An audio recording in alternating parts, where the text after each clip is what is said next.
when I meet people who could, I guess, be classified as deadheads, all they want to do is say thank you. Really? Yeah, really. They just want to say thank you for changing my life, or changing the way I look at the world, or helping me meet my significant other. There's many. In a muddy swamp in some.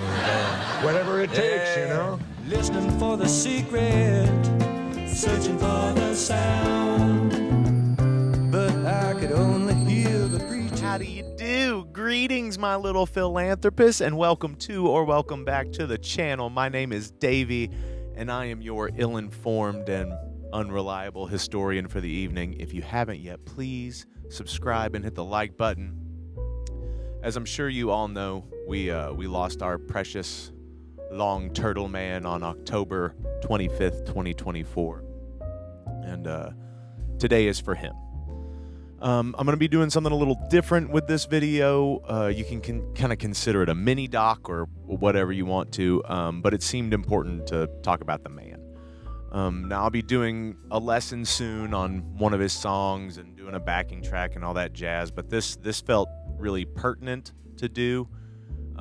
It's just something I felt called to make, because if you don't know anything about me, I'm Davey.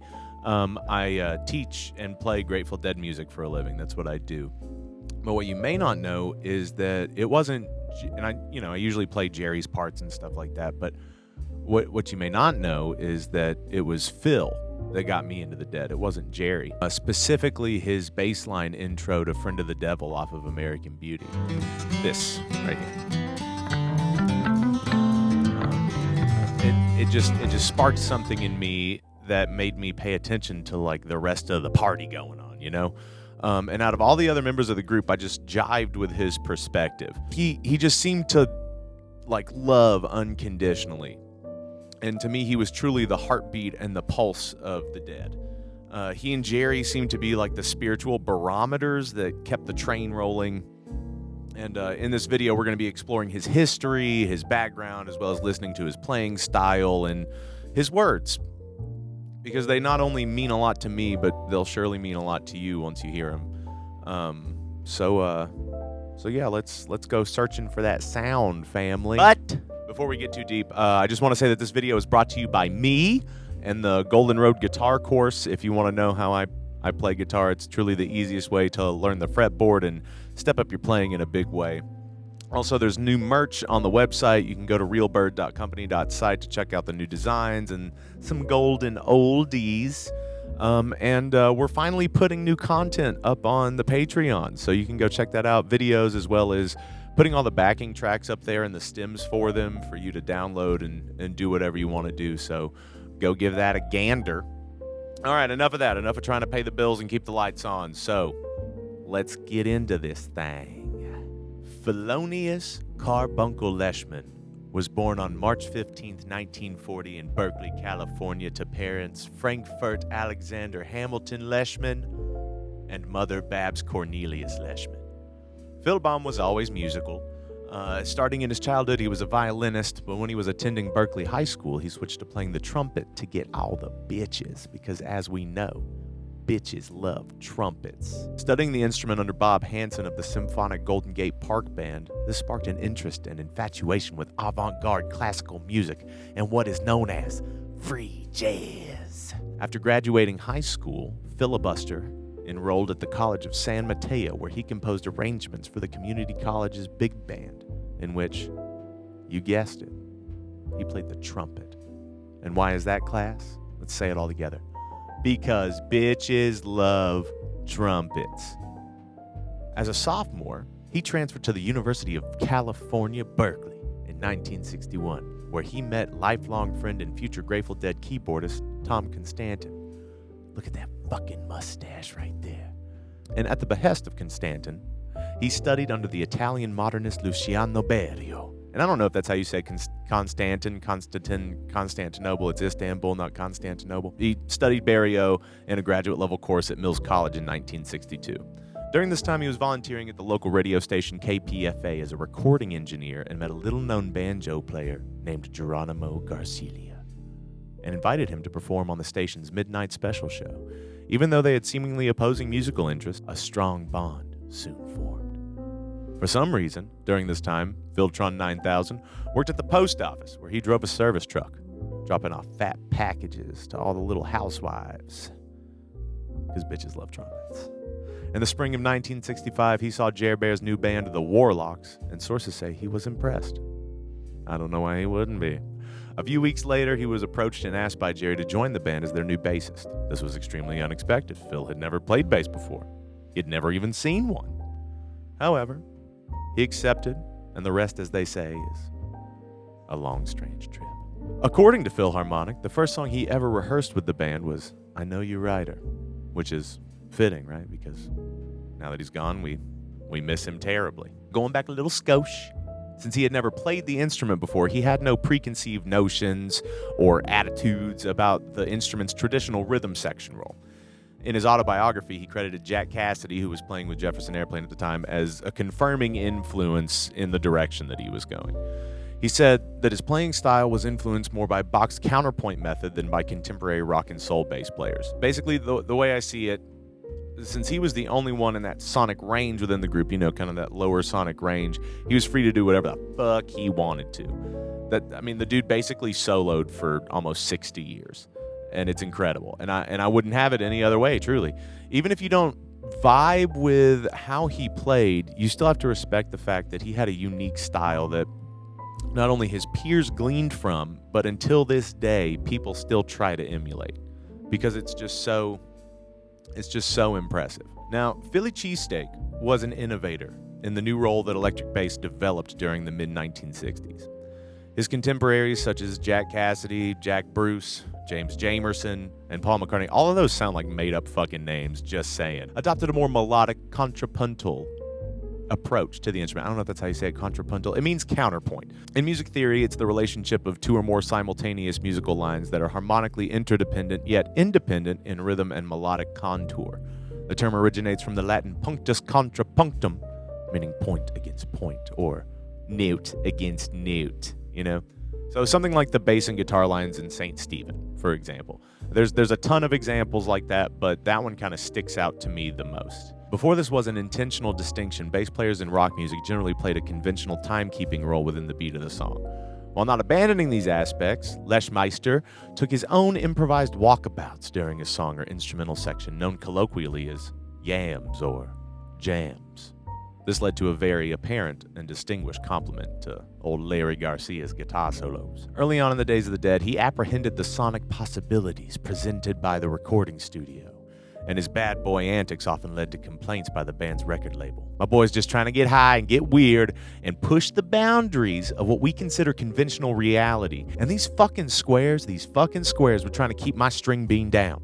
Fuck that. So Joe Smith of Warner Brothers wrote a letter bemoaning and bitching about the cost bloating during the studio sessions for their second album, Anthem of the Sun, which we all know fucks and is a psychedelic masterpiece. According to the music critic Stephen Thomas Erlewine, what a name, Erlewine, Smith singled him out as the catalyst for chaos within the band. Phil? Writing, it's apparently that nobody in your organization has enough influence over Phil Lesh to evoke anything resembling normal behavior. Now, I'm going to call Phil a fucking rock star here, because you look at him and you don't think he's going to be like that. He was a little trickster. Now, our little Philo Pastry was never the strongest vocalist, and we all know that. But that never stopped the signs of Let Phil Sing wanting to hear him bellow out an Unbroken Chain or throw some vocals on Addicts of My Life. While he wasn't necessarily a prolific composer or singer with the Dead, he did make strong contributions, right? So Box of Rain, Bride of Cucamonga, the aforementioned Unbroken Chain. In the early days, his high tenor voice contributed to their three-part harmony sections until that spotlight-stealing Donna Jean came in and he relinquished his parts to her, then later to Brent, and then Vince. But I'm kidding. We love Donna. We love Donna so much. The truth is, he initially gave her his parts because he had vocal cord damage because he was singing improperly, apparently. That's what they say. However, in the early 80s, he resumed singing lead on his songs and some other songs because they were closer to his natural range. He kind of brought it down so he could actually do it without hurting himself. And I'm sure by now you've seen the rounds on social media of his other bandmates talking about how Lesh Tank Top turned them on to the hypnotic aural explorations. That's aural, not oral, you little perverts. You fucking disgust me. Of John Coltrane. They love John Coltrane. Throughout the career of the Dead, Coltrane's influence on Lesh remained crucial to the sound of the band. He also introduced them to the composer Charles Ives, which led to their ability to go from a completely mind-melting soup fuck of a jam into a blues or country song. And that's very, I know that's very broad, but you know what I'm talking about. And that juxtaposition between certain jams and songs is what really drew me personally into the music, and it inspired me to go my own way with it. That approach, like the melding of styles, playing songs into other songs, is really important to me. It's what makes it appealing. And as a musician and an artist, it's really important to me. So I have Filmed Michigan to thank for that. Another fun fact about La Bamba is that he had a lot of input with Owsley Stanley. And you know him, the LSD millionaire and one-time sound engineer of the Dead, on the design and implementation of the Wall of Sound. The Great Wall of Sound. It was an enormous sound system that they lugged around the country for 40 or so shows. Maybe if there's interest, I can do a video on Bear or the Wall of Sound. So let me know in the comments if you dig this kind of thing. I don't know how this is going to turn out. I'm trying here. After 2 years of problem solving and planning, the 40-foot-high Wall of Sound was publicly used for the first time at the Cow Palace in San Francisco on March 23, 1974. With 9 independent channels, this behemoth of 604 speakers used an absolutely absurd amount of power at 26,400 watts. That's a lot. Old Flesh Boy compared playing through the system to piloting a flying saucer or writing your own sound wave. And he would pilot that starship with what was known as mission control. That motherfucking bass right there. Well, I mean, we'll get into Phil's basses a little bit later. We'll go over all of them, but holy shit, look at that fucking thing. It's absurd. And check out this little scene from the Dead movie where he's fucking around with it. Like most basses or guitars that you hear, have 1 or 2 good tones on them. This bass has many, many good tones and can simulate the sound of other basses. It has lots of different filters on it and the capability of switching from one kind of sound, like the same sound coming from all the speakers, to one string coming from each of half of them, each one of these stacks. So, in other words, each string from 4 different sets, so it bounces around, depending on how I play. I'm talking to you like you're a person because you look like a person, even with that camera on.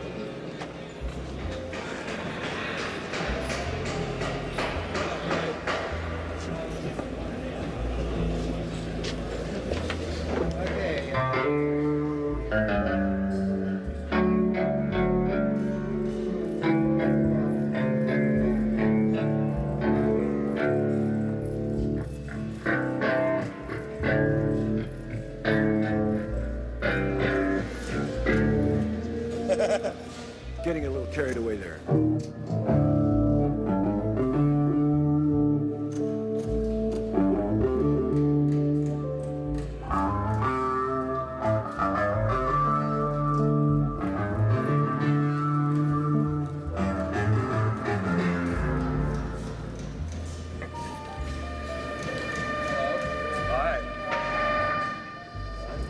Do that on purpose. The camera. Yeah, bring it back, bring it back, bring it back. Oh, come on, come on, come on, come on. We can play together. Wait a minute. Yeah, we can.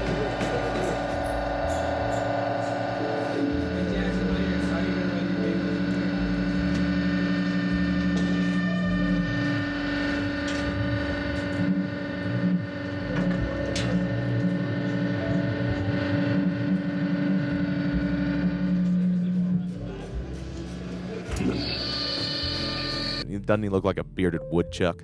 It's so good. And here's a little breakdown of the controls and what they do. Now, from 65 to 94, although there were missteps and hardships, Phil stayed constant in his devotion to the muse, right? He gave everything he had to the music, even in the throes of addiction. And yes, Filbert, he did the drugs, you know what I mean? And not just psychedelics, but he had what he referred to as the Heineken years. And as I'm sure we're all aware, in 98, old Phil Pot had an absolutely life-saving liver transplant from a hero named Cody. And he would regularly wear one of his signature wristbands with Cody's name embroidered on it. He was also extremely outspoken in advocating for organ donation and would religiously encourage us and all the other kids that were out there to become a donor, right? And he would do this during his famous donor raps. And you can see those in like all the Further shows and stuff like that. And now I know what you're thinking, man, he must have drank a fucking ton to need a liver transplant. No, you dumb dummy. No. It was hepatitis. And apparently he contracted it from shooting speed in the late 60s. Now, you can come at me in the comments, but that's just what I read. It's just what I heard. I could be wrong, but that's what I heard he said. And it was from a Wook-on lot who was standing in puke-filled Birkenstocks. So I trust him. Wouldn't you trust him? So the Grateful Dead was no more after August 9th, 1995, after Jerry's untimely passing. And here's what Phil had to say about Jerry. Can you describe Jerry Garcia's personality to us? He was a cool dude. A cool dude? Could you elaborate? How much time do you have? And here's what Jerry had to say about Phil. I got real pissed off at Phil and grabbed him and threw him down this little flight of stairs. What little lovebirds. All right, so after the Grateful Dead disbanded, Philson Manley continued to play with its offshoots, the other ones and the Dead, just the Dead, right? As well as performing with his own band, Phil and Friends. We all know Phil and Friends. The Phil Zone, baby. That's what it's all about. In 1999 and 2000, he co-headlined 2 fucking tours with Bob Dylan. Ain't that crazy? Ain't that a kick in the head? In 2005, he published his autobiography, Searching for the Sound, before forming further with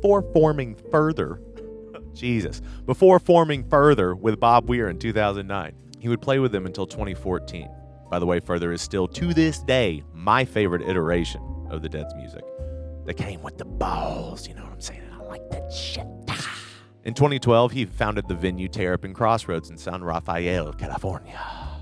The venue officially opened March 8th, 2012, and closed its doors in November 2021 when the lease expired. And that's like such an absurd thing to have happened, and it's a real fucking bummer.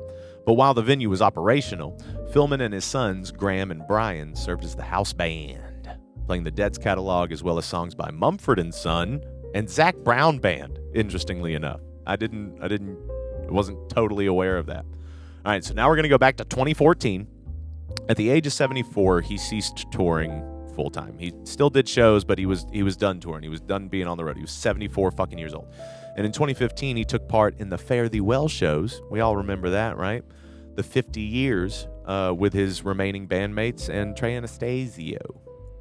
In 2018, he did a short North American tour with old Shaggy Dog Bobby. Now we're going to hit a couple of just notable accomplishments. In 94, he was inducted into the Rock and Roll Hall of Fame with the rest of the Dead. That's amazing.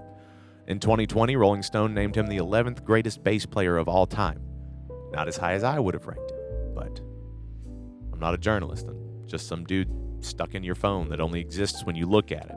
And I wish you would fucking let me out of here. I can't breathe. Existence is pain. I have no mouth, and I must scream. In 2023, he celebrated his 83rd birthday and 100th show at the Capitol Theater. And now what we're going to do is we're going to get into a little peek into his personal life, and I want to grant the man his privacy.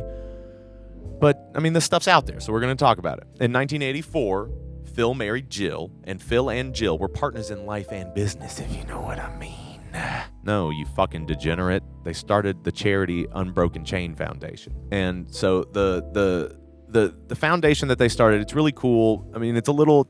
So here's their mission statement, and you tell me what you think about it. Our mission is to generate support for and public awareness of groups and individuals that bring hope and inspiration to communities where great need exists, and to create partnerships of people working together for a common good, especially in such areas as health, art, education, and environment. I love putting the in environment. That's not in there. I just said that.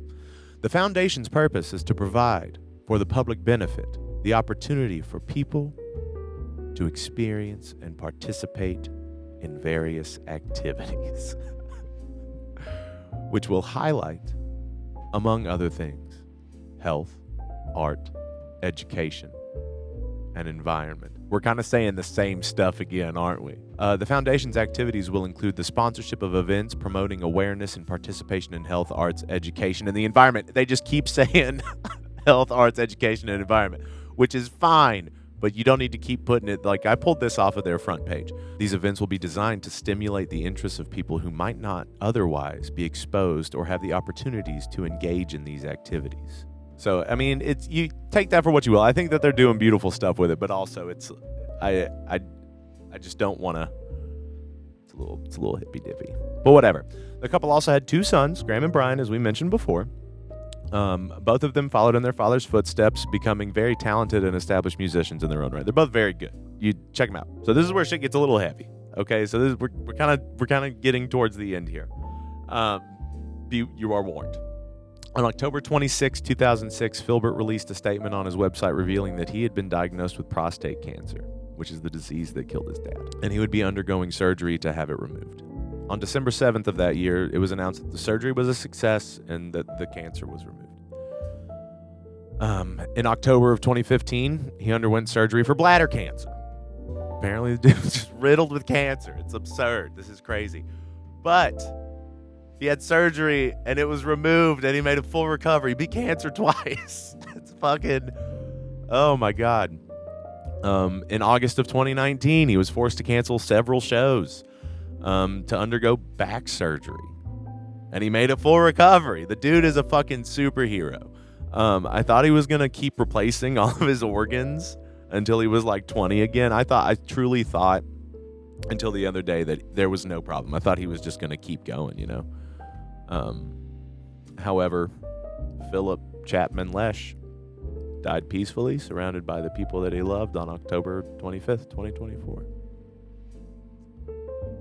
Now, when I first heard about him passing, I was sent maybe like 10 or 12 text messages, like all in a row, like almost at the exact same time, and asking me if I had heard. And I was in the middle of setting up for one of the live streams, so like, no, I hadn't. But I still went through with doing a live stream, and needless to say, it was very emotional, and not just for me, but the people that showed up to watch and pay respects. And as I was writing this script, I was unsure of how I was gonna like end the video or how I was gonna take it out. But what I think I want to do is I want to listen and comment on some of like his bass track. Like I want to listen to some like some isolated bass tracks and kind of comment on what his style was like. Take a look at his sick ass basses. We'll go through all of his basses, and then I want to listen to the man spout some fucking wisdom. So we'll listen to some interviews of him, and we'll kind of like watch him with the boys, you know, and if there are any, we'll listen to or look at what the boys said about him, and we'll have a good cathart, you know. So let's go cathart for old Phil Bomb, shall we? I love you guys. All right, gang, what's going on? Welcome to my standing desk. All right, so what we're going to do now is we are going to listen to some isolated Phil bass tracks, and we're going to listen to how the man would slap at the bass. You know what I'm saying? How he would chop it up. So we're going to start with Unbroken Chain. We're going to listen to how he would play bass on Unbroken Chain. So let's give it a whirl. I mean, you're going to hear a little bit of like other stuff in this because I think it's done with AI, but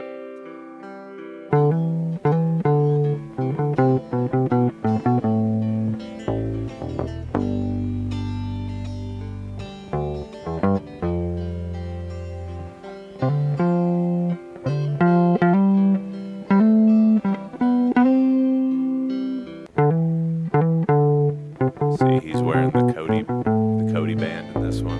And I love that bass he's playing. We're going to talk about the basses here in a minute, but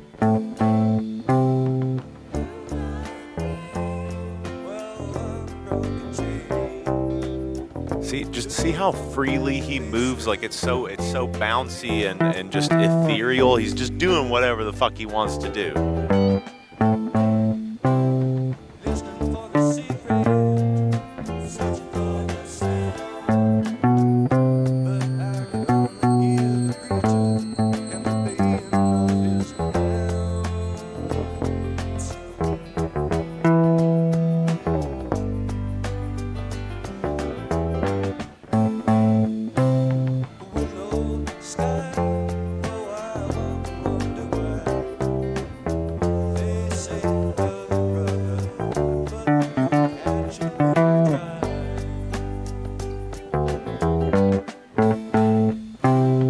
so interesting to hear how he would move through this.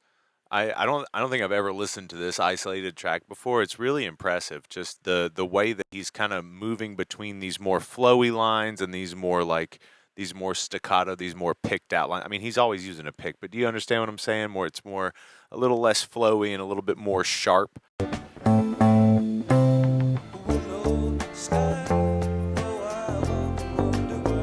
That little walk up right there is really nice.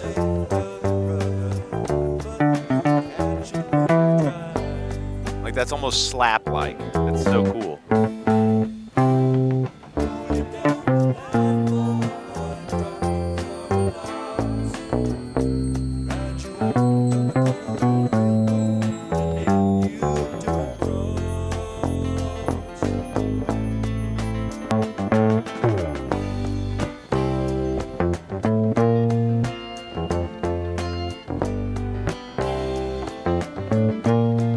If you're listening close, you can hear the other stuff. You can hear the other stuff in the background, and you can kind of hear that counterpoint that we were talking about earlier, where like he'll be doing one thing that completely complements, but is different to what the other one, like what Jerry or Bob is doing. And it's also interesting too, like the space that is left. It's almost it's implied, right? They're implied notes, ghost notes, I guess. I'm not an actual musician. I just pretend to be one on TV.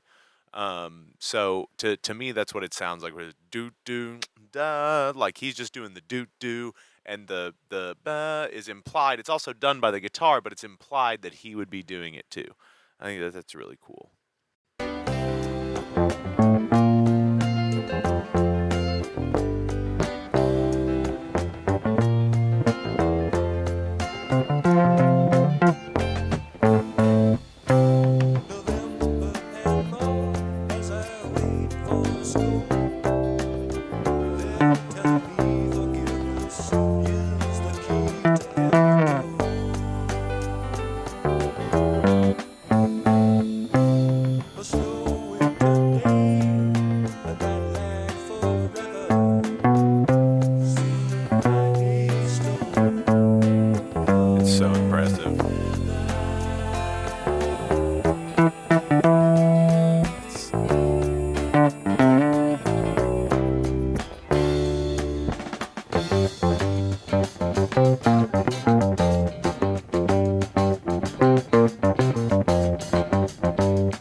Weird how it can be like almost slightly lazy, but also it's so perfect. It's so strange. Like man, it's so good. He was so good. Let's take a look at another song. I don't want to take up too much time. I mean, we could listen to this, but then we'd be here for like over an hour. Let's do this. Eyes of the World.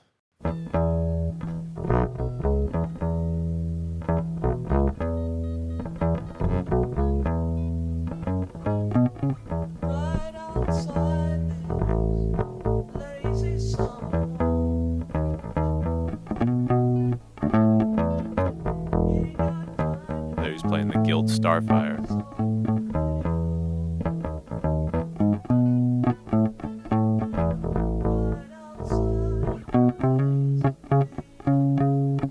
It's so bouncy, but again, it's not.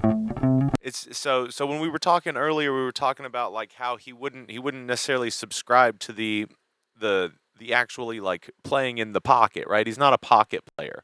But what he would do is he would get the essence of it, the entire like the feeling of it, because he's not playing pocket. He's not playing exactly with the changes of the song, right?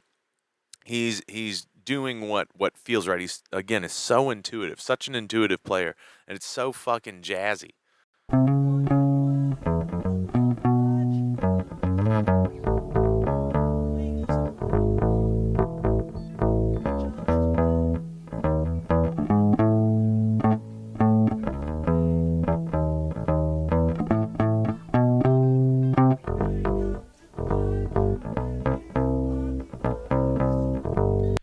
That G they hit right there going into the chorus, that was like the first time he's played pocket on this song.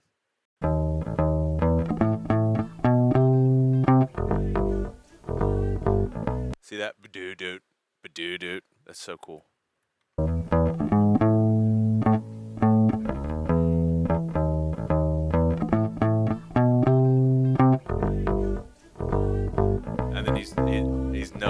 really on the pocket.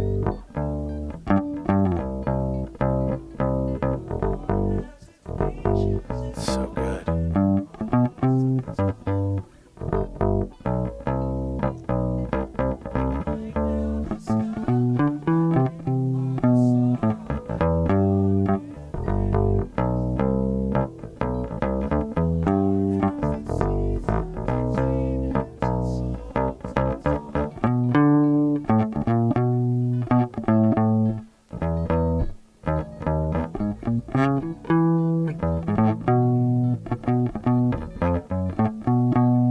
Again, he's just soloing. He lives in his own little pocket, right? He lives in his own little pocket dimension of bass. He lives in that frequency, so he's really able to just kind of do whatever he wants, and it's so amazing to listen to these and hear him just fucking just ripping it to shreds.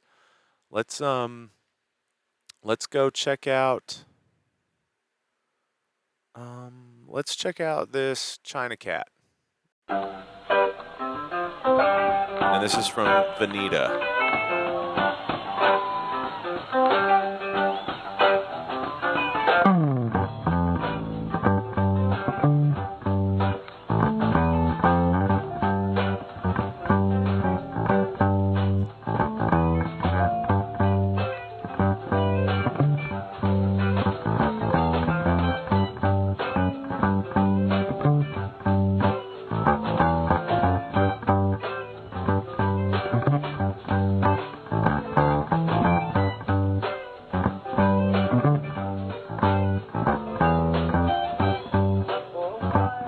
Now this is pretty pocket. This is grooving as fuck.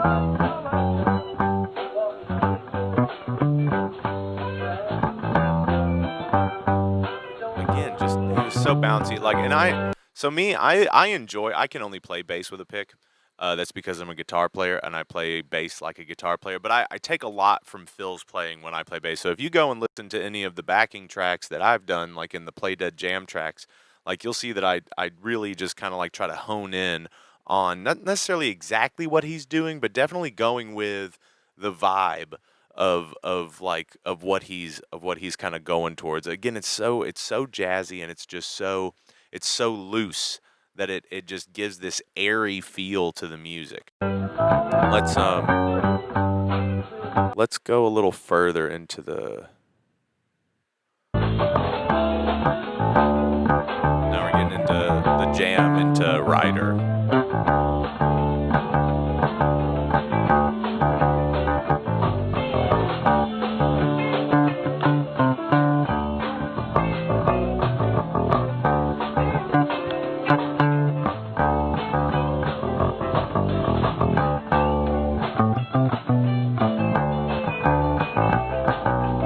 Still not directly on, but still driving.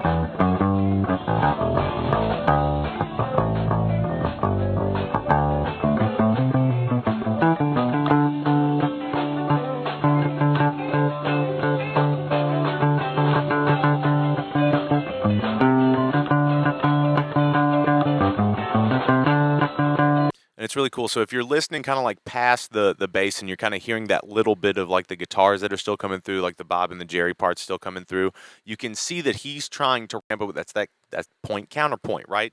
That's that whole idea of like helping build and that kind of like push and pull of everything.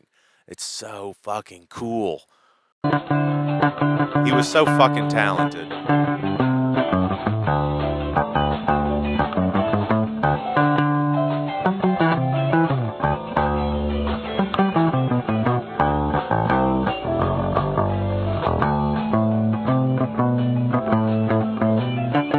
Sweater, looking like Jeffrey Dahmer.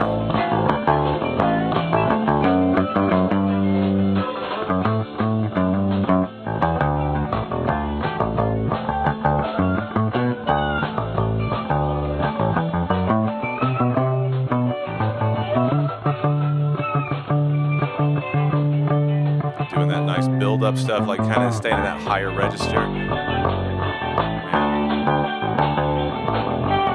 Now, like, truly, how many of you have like sat down and actually like honed in on the sounds that he's making? Because again, he's he's bass Jerry. It's so cool to listen to like how the through lines in his playing and Jerry's playing there are when they're kind of like melding together. You don't really notice it because of course Jerry's always at the forefront, right? He's always at the front of the band and he's always, the lead guitarist. So you're always listening kind of out for him, but that's why people would chill in the Phil zone, right? Is to like have him blasting at your face because he's his own lead voice. And you don't really get that with bass players. And it's really it's so cool and it's so important to the sound that they had. It's integral. It's almost like the Dead wouldn't be the Dead without this sound, and that's the truth. So now what I want to do, I want you to go and listen to this stuff on your own. I don't want to take up too much time doing this because right now I want to go and check out his basses. Let's go over Phil's basses. All right, so we are on gdsets.com/philbasses.htm. So from 1965 to 66. So this is a variant of the EB0 bass. Had a factory built-in fuzz tone unit. That's cool as fuck. Only 265 were ever produced. It's like an SG looking bass. Let's zoom in a little bit more. That's so cool. Look at that Beatles haircut, that little shaggy haircut, and a velour fucking polo shirt. Wow, that's cool looking. Those guitars are so, like, I can't even imagine with a bass be so neck heavy, just fucking dip on you and just go right down to the ground. So from 66 to 67, he played a Fender Jazz bass. Nice little vintage burst there. Wow, what a hairstyle. The long shaggy mop top with the clear cut bangs across. I might do that with my hair. So 67 to 69, he played the Red Guild Starfire. And so this is before they started modding it. So I think that this is the bass that they modded later to become Big Brown. Exactly. Those are great basses. Our bassist Hill went and got one of those. Let's see, from 69 to 71. It's weird how he looks older there. That's so strange. A paisley red Gibson. Oh, fun. The whereabouts unknown. That's a good looking bass. Again, those SG, it's an EB3, but it's an SG body style. Okay, now Big Brown. So Alembic stripped the red finish off of Phil's Starfire, replaced the electronics and hardware, and renovated the peg head and fingerboard. Note, there were a number of shows in 1971 and possibly 72 where Phil played both Big Brown and the Paisley. That's so cool. And you got that big just slab of brass right there, and like they went in and did the Alembic tree on the top. So V1 had 12 control knobs with trapezoidal pickups and a simple tailpiece. Oh, that's so cool. Look at just like all the different tonal possibilities. Because again, he was his own lead voice. Like he was his own thing. It's not like he was just trying to like sit into the back like other bass players would do, you know? Okay, so V2 had a full fancier tailpiece. Okay, so you see like he's got his regular tailpiece there, right? And then over here you've got this fancier tailpiece that kind of goes down. Oh, it's so cool. And I love how they used to tie-dye the grills on their amps. Look at that one. That one's duct taped to a pole. Dude, just fucking rock and roll. V2.1, trapezoidal pickups replaced with standard Alembic pickups. Okay, I see that. And the bottom part of the tailpiece was removed. Okay. Or broke off. It looks like it broke off. Right, that looks really intricate, and it looks like it just got hit against something and fell out. Just that fucking fat piece of brass, though, dog. I love brass on guitars. Makes it ring like a bell. V3, 2 more control knobs added for a total of 14. 14 motherfucking control knobs. Look at all those. Look at those Macintosh powers. Ugh. Those power amps put out so much fucking sound. It's so cool. A Steal Your Face sticker was added between February 24th, 74 and March 23rd, 74 at Cow Palace shows. That's cool. Love that. Oh my God. Mission Control, baby. Look at Phil. And so like Earlier when I showed you guys that video of him during the Grateful Dead movie, I love that he used to have that big, like, fat, furry kind of seatbelt cover on his bass strap. And he does straight up just look like a gopher. It's in a private collection. The U-channel bridge and Batwing tailpiece, no pickup rings, right? Or wood trim around quad trim, pods to access panel. Okay, let's see the control layout. Now, I showed you guys this a little bit earlier, but let's get into it a little bit more. Koa and abalone pickup ring set. Okay, so this is before, what we just saw was before they added this, okay? You've got a master volume right here. I feel like you would hit that all the time. Okay, you've got neck volume right here. Neck filter volume, neck filter frequency, neck filter resonance, a dampening ratio. What? A neck filter type? What? And you got bridge volume, bridge filter frequency, bridge filter resonance, bridge filter type. And then you've got an 18-pin Limo 3 output jack. Oh, that's so cool. You've got an access plate for quad pickup preamp. You just plug a preamp. Oh, it's so cool. And then you've got your noise canceling coils within there. You got your bridge pickup and a quad pickup. That's so fucking cool. And you got preset sins. He had presets built into the motherfucker. And these all had lights that would come on. Oh, that's so fucking cool. This was such a cool instrument. And I know they're remaking them now. They're redoing them. I think that's... what is it? What is his name? Is it Scarlet Fire Guitars? Leo's doing them. Let's see. V1.1 between 102074 Wonderland and 32375 Kazar. Separate wooden pickup rings were added. Okay. And then they did the full single Koa and abalone pickup ring was added. Old Doug Irwin, baby. Oh, and then they started adding the stickers. An Apollo 8 sticker was added at some point between 6874 and Oakland, San Francisco. V1.3 in 1976, a brass pickup ring replaced the Koa one. I always loved the brass. I always liked the brass more.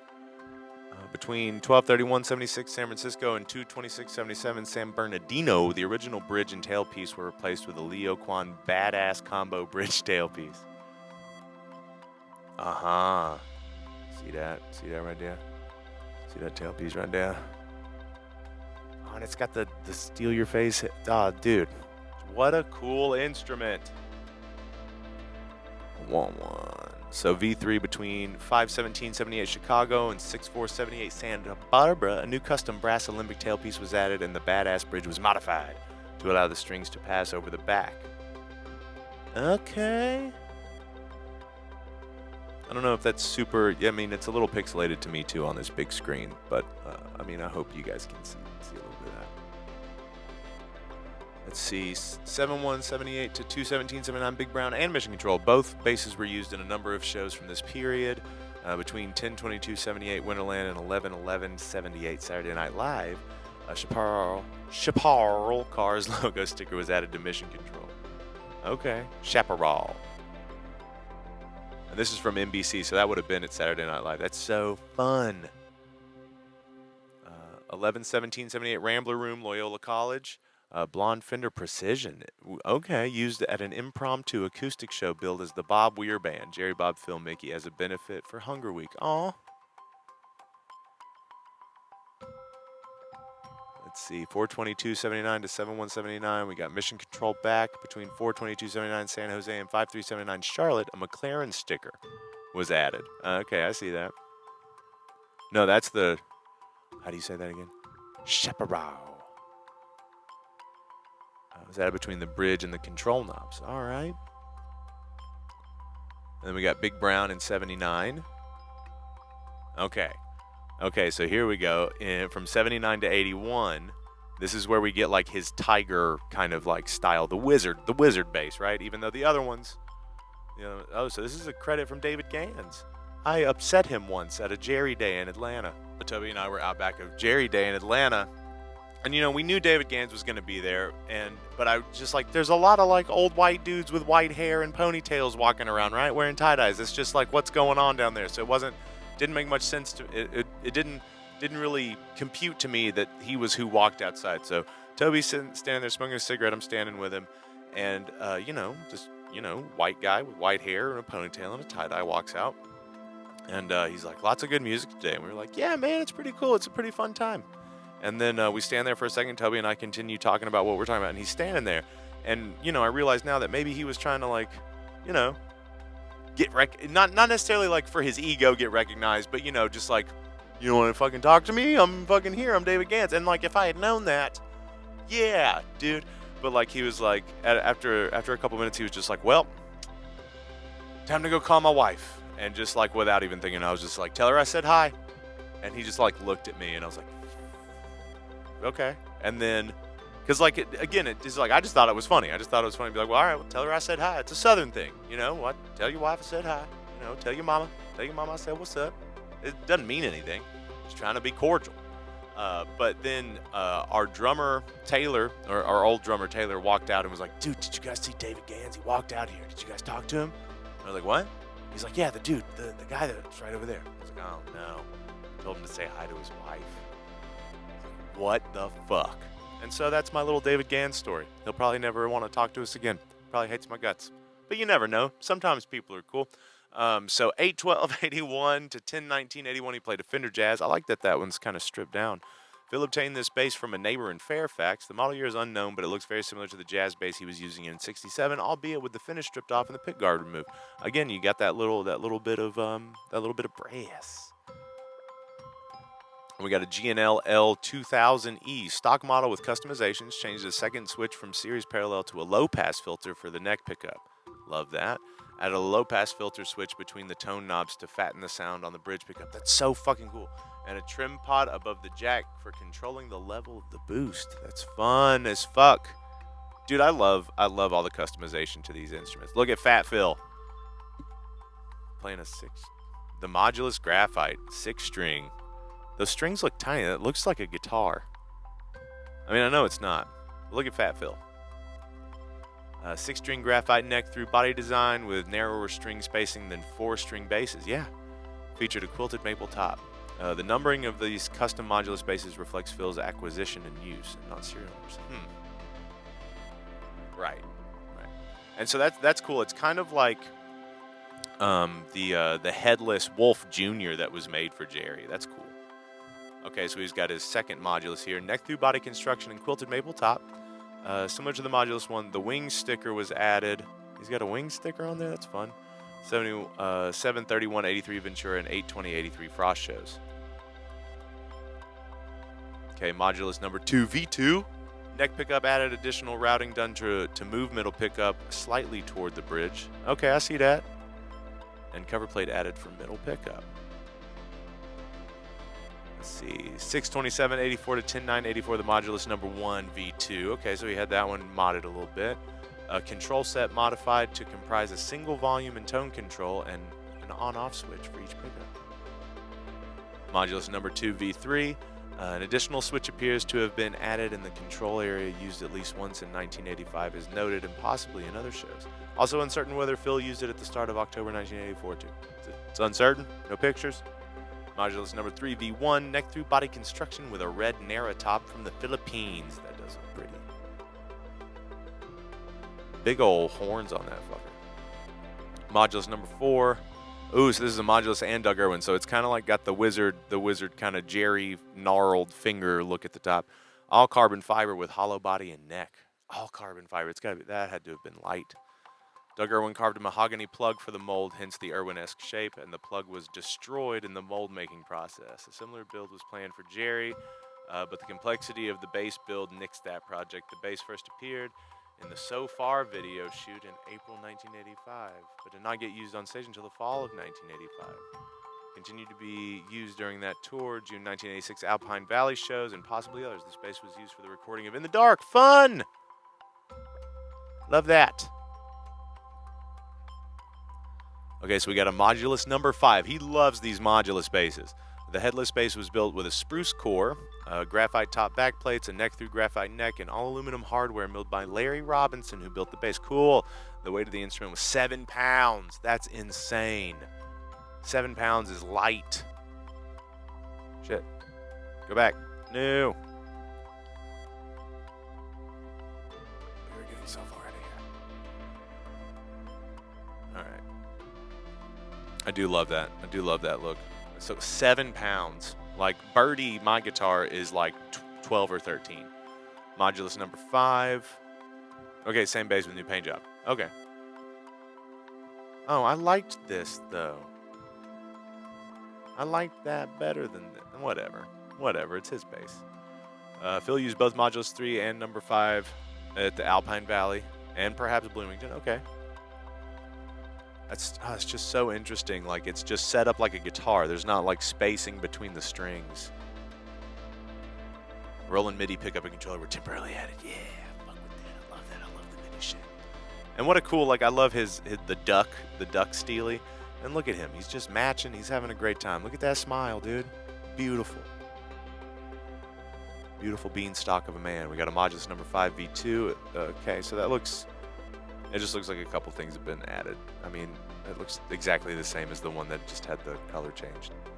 Okay, we got a Ken Smith, number 1. Custom BT6 with a tiger maple top, walnut veneer, mahogany core, maple veneer, Macassar ebony neck, and gold hardware. Build completed on December 8th, 1989. Dude, he was just so smiley. Look at how smiley he was. It's so cool. I keep saying cool, but I don't know how else to feel. I'm just remembering the dude, and I just love that he was so happy. Graham and Brian daddy. Graham and Brian's daddy. That's so sweet. This is the Modulus number 6. This one's got a head on it. It's a Q6 prototype.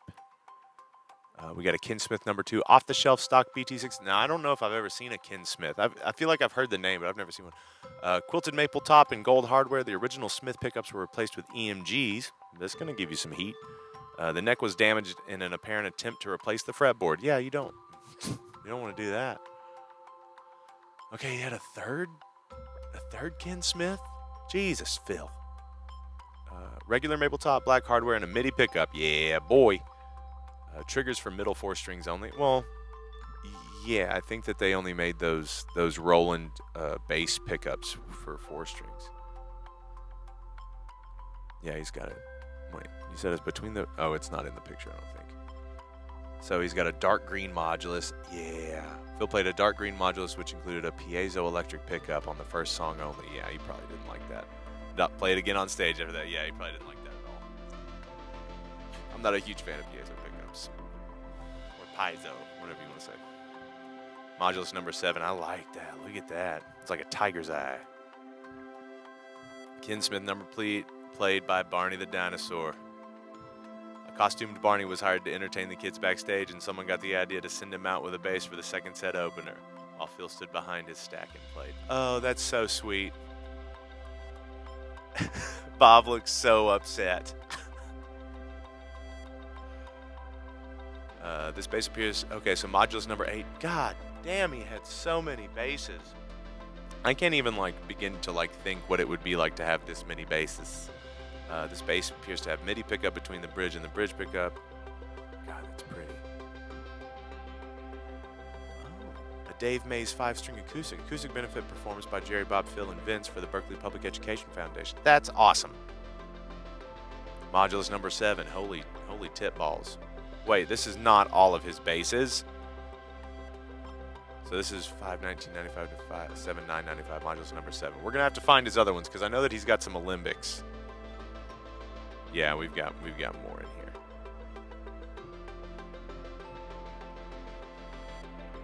Okay, so he did have one of these guys, an Olympic Series 2 bass, an Olympic spoiler bass, dude, the Ritter, dude, the Eye of Horus bass, and we're just kind of looking at his gear right now, but I want the basses. Show me more of the basses. What?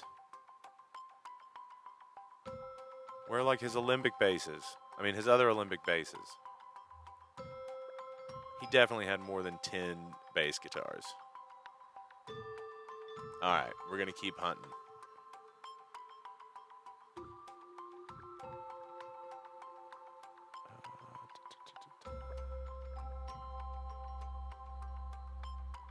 Because, I love this one.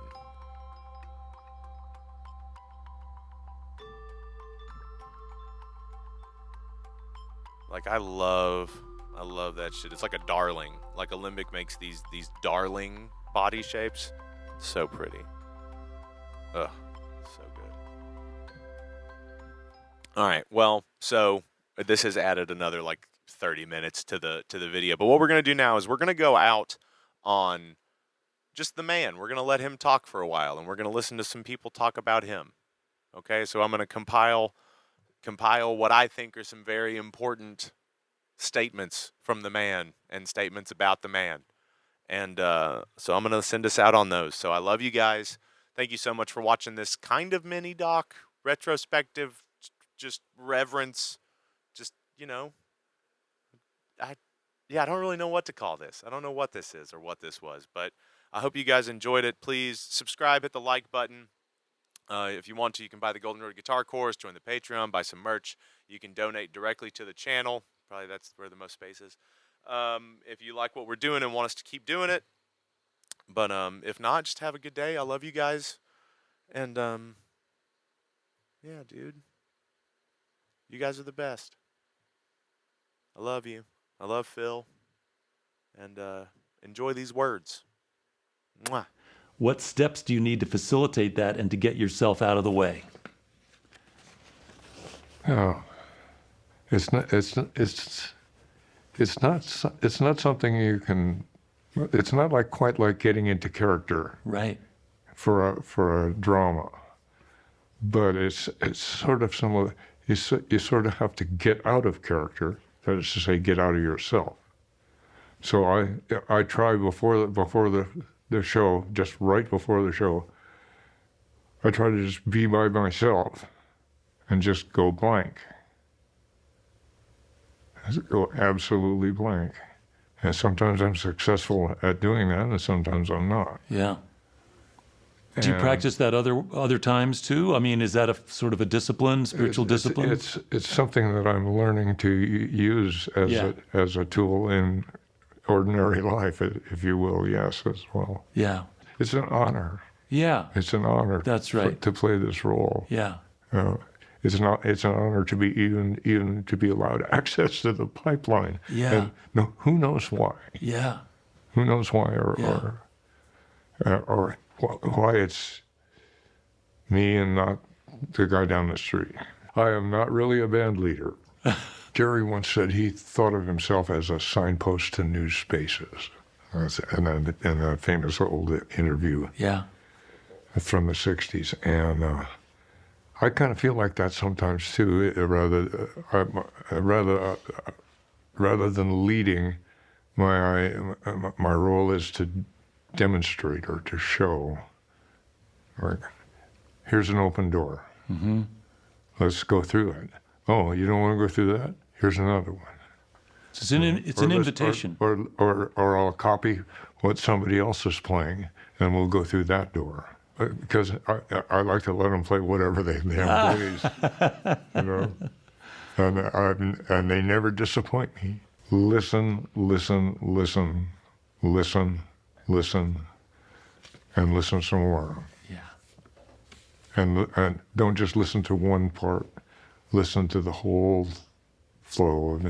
Charlie Mingus used to say, focus in front of the music, so you can see the relationship, the relationships of all the parts to each other. I made it so I could. I spent half my time on stage or at rehearsals, making sure that everybody could hear everybody. Yeah. Because that was the key to the band, you know. Sometimes there's a set list. Yeah. And but the set list will be like islands in an archipelago, and the transitions will be the current that flows between them. Yeah. And the current is not specified. Yeah. You know, that is totally free. Yeah. So it will depart from one island song and go and flow into the infinite current and see where it takes us. Yeah. And it may take us to the next song, or it may take us to another song that's not on the set list. Yeah. Which has happened. Or just a groove of some kind that's completely separate and distinct. Yeah, or I mean, not another. Well, it's a funny thing about how songs come into being. They're like poems. Anything can trigger it. You can hear a squeaky brake drum on a truck somewhere that coincides with a jackhammer in a construction project, and the combination of those two things will suggest a musical idea, a rhythm, or a little melodic riff or something like that, and that just starts a musician's mind working. And sometimes it doesn't go anywhere, and sometimes then there'll be a melody will arise out of that. And the same way with a poet or a lyricist, a phrase spoken overheard in a coffee shop, or a line in a letter that somebody writes you, or a street sign even, can trigger. It just triggers associations, and those associations can form themselves into a line, and then it's just like a question of trying out the line, see where it goes. Here's line A. Does this work well with it to make a line B? No, let's okay. How about this? And you sort of build it up brick by brick, as it were. And so, but at the same time, lyricists especially are influenced by what they read, and musicians, of course, are influenced by what they hear. So there's a lot of subconscious borrowing that goes on. This has been traditional in music, at least for hundreds of years. Bach and Handel, for instance, in the 18th century, were notorious borrowers. They borrowed from each other, they borrowed from themselves, and they would just continually transform their music. And that was also happening in classical music in the 20th century, where composers like Barrio and Boulez would never complete the piece. They would always be adding to it or continuing it. So it's a kind of a time-honored tradition. So the combination of just immediate inspiration that something you see or hear or read, and those influences that are always part of you. It's a combination of all those things. That's the basic, the ground that the music that the songs arise from. The lyrics came about in an unusual way. This was the first time I had written a song in a long time, and I worked out the melody and the chords, and in fact the whole song from beginning to end, the introduction and a little coda and everything. And I put it on a tape and gave it to Hunter. He'd just written these lovely changes and put them on a tape for me, and he sang along. Do do do do do do do do do do do do do ba da da.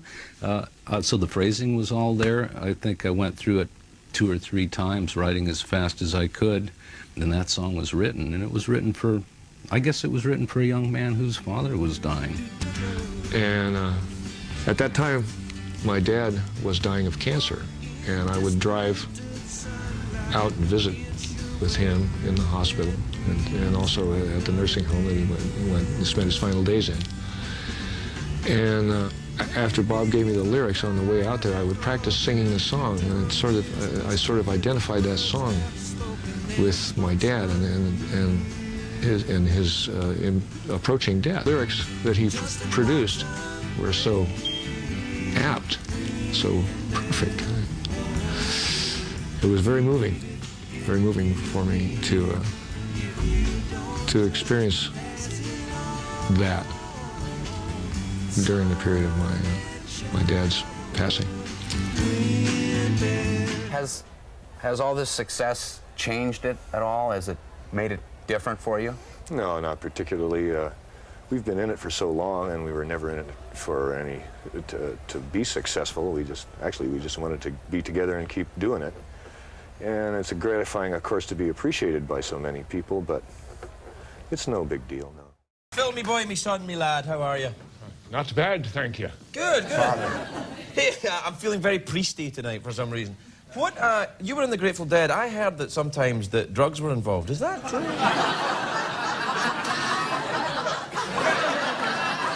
actually, there were, it wasn't just a rumor.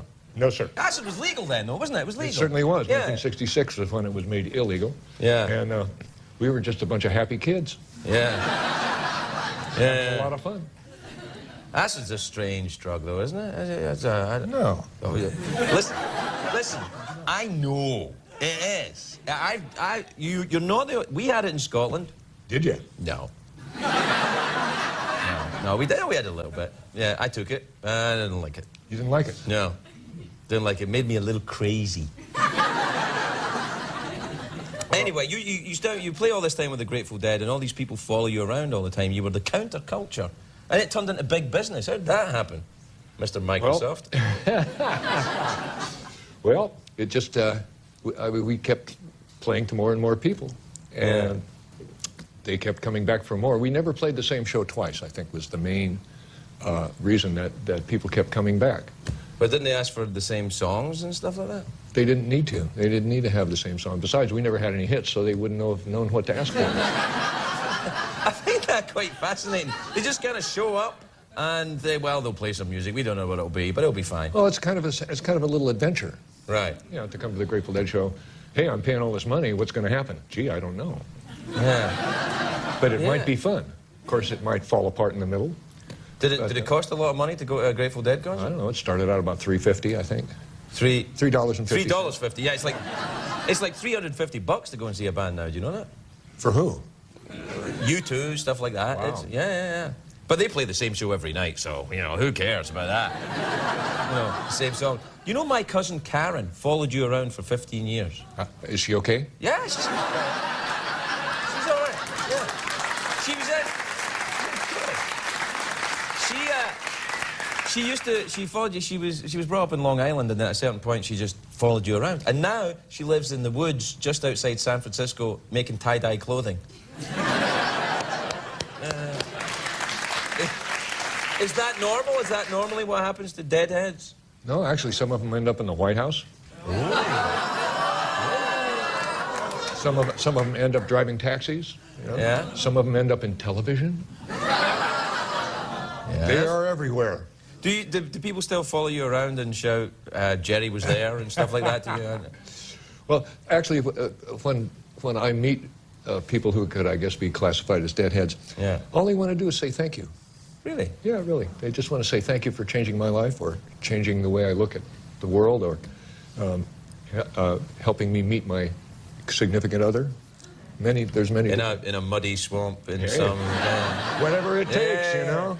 But you were right in there in the Summer of Love and all that stuff, and Hate Asbury, and what was it, 67?